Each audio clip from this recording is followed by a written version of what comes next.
is Gabriel Castaneda, and I'm with Door Analytics. Today, I'll be talking to you about Gen AI and how to use it in stock investment.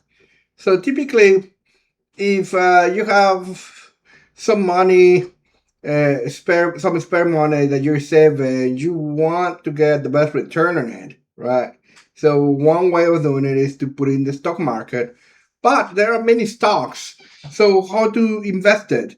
That requires that you take a bit of time to find out which stock is the best way to have it. You need to have it diversified, and the stocks that you invest today are not the best stocks for tomorrow or for a week or a month or a year after.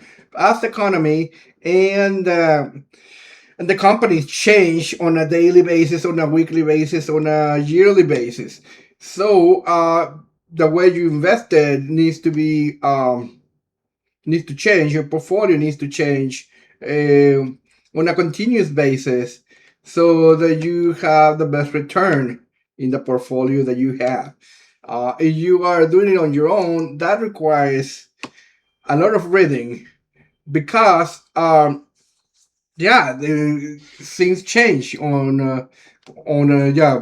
things change, and you need to be well informed of where you're gonna be putting your money in. So in order to do that, the best way is to be well informed and be reading where you're gonna be investing. So if you have a tool that will give you a one-page uh, information, up-to-date information of each one of the stocks where you want to invest, that'll be very useful. So this is what it is. Here you will add in the program the ticker, basically the name of the company for the stock market, the name of the stock, and then it will go and get all the financial information of the company and set up a market overview, and from there it will come up with three different analyses: one for the short term, one for the medium term, and one for the long term. And then it will come up with a one-page report, and it will tell you where the different reports agree and where they disagree. And so that would be very useful. So, for instance, the short term is the growth text analysis, which has a 2 to 5 year horizon. It's a year-over-year, quarter after quarter growth trend, and we show acceleration, decelerations, how the market is doing, what kind of technology it has, and the competitive positioning. And we'll tell you at the very end a rating of a buy, hold, or sell with a certain confidence level. For the value investment analysis, it's going to be an investment of 5 to 10 years. It will be mostly focused on the accounting, so valuation ratios, margins, dividends, cash flow statements, the balance sheet strength, if it has some debt, liquidity, solvency, that kind of a thing. And at the end, it will give you again a rating of a buy, hold, or sell with a certain confidence level. For the long term, it's a 10-year horizon or more. It will give you an earnings story, like if it is a consistent kind of earnings or there are surprises. It is based on news and a risk assessment for different kind of portfolios and how the business model has been changing and the durability of it. At the end, it's also it's gonna give you a rating of buy, hold, or sell with a certain confidence level. This is software is using AI, Python, Langchain, LangGraph, LLMs like Claude or Gemini or OpenAI, and data from a fintech company, which are the ones who sell the financial data. Now, some of the examples of reports, I want to show you some examples of reports in here. And here, for instance, is NVIDIA. And the growth, the short term is going to be showing some cyclical trends, but showing that it's growing really quick. The value investment is cyclical and competitive, but right now it's going really quick. In the long term, they suspect some volatility, but right now it's not as much because it is. This is the latest technology. This is how the whole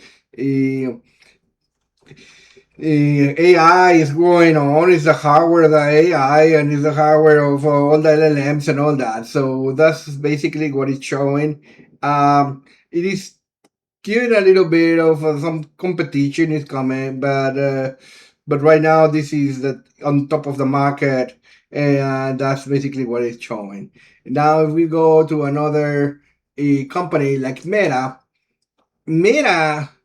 has an issue right now. Everything is on hold.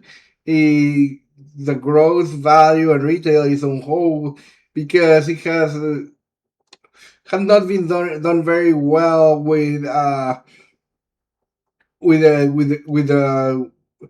market. It lost some 28% from the APS earnings per share miss. So yeah, it needs some repricing, and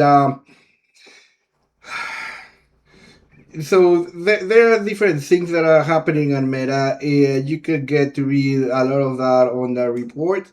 You go to Tesla. The tells you that for that you should be selling the stock on the short and medium term. If you wanted to have a long term, probably is a good buy. The main issue is that the earnings per share fell short about 40%, which is a lot, and because of the BYD and the Chinese EVs are getting into the market, into the global market, and that is a game changer for Tesla. And also, people don't like Elon Musk to be on the political side. If you go, for instance, another one, Microsoft is doing great because Microsoft is um, into the cloud, also has products into AI, and yeah, so it's doing pretty well. For short term is buy, long term is buy. So it is pretty good. They're making good money, and it's a good stock. Um, if you are interested in this kind of technology, let me know. I can help you on that. I You always can contact me at Door Analytics. My phone number is here. My name is Gabriel Castaneda, and look forward to hear back from you. I'll be happy to help you. You have a great day.